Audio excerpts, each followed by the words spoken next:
Nakakalungkot isipin. Ang daming nananatili para mabuo ang pamilya, pero sila mismo hindi buo.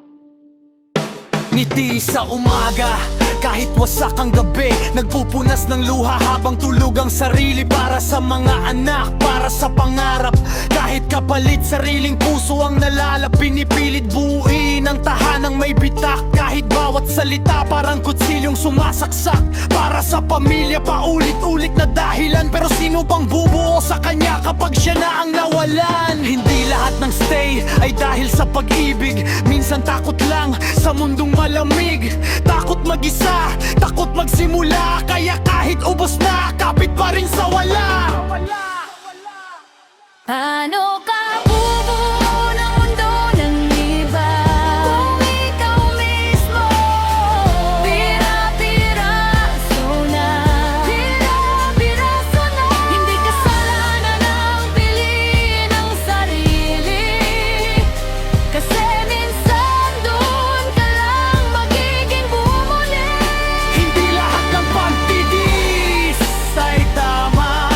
Hindi lahat ng stay ay may sayo. Masasaktan ka na habang nagmamahal. Papaoras na para sarili mo ang ipaglaban. Hindi mo kailangang maging martir para lang matawag na mabuting ina o mamabuting partner. Dito sa isip ng iba, ang totoong lakas yung marunong bumitaw. Kapag alam mong sarili mo na ang nawawalan ng ilaw, hindi sukatan ng buo ang kumpletong pamilya kung ang babae sa gitna unti-unting nawawala. Tahimik na sigaw, walang nakarinig, kasi sanay na siyang unahin lahat bago sarili niyang tinig. Hindi mo obligasyon ang sirang kwento na ikaw lang ang pilit na bumubuo. Dalawa dapat ang nagtatayo ng tahanan, hindi isa lang ang laging lumalaban.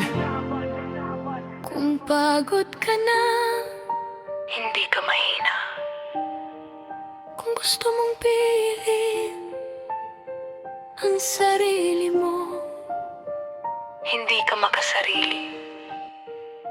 minsan Yun ang pinakamatapang na desisyon. paano ka bubuo ng mundo ng iba kung ikaw mismo pira-piraso na?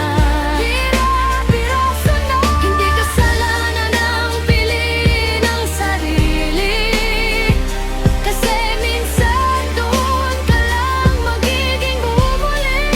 Hindi lahat ng pagtitiis ay tama. Hindi lahat ng stay ay may saya. Nasasaktan ka na habang nagmamahal. Papaoras na para sarili mo ang ipaglaban. Sa dulo, hindi sapat na buo ang pamilya kung ikaw mismo hindi na buo.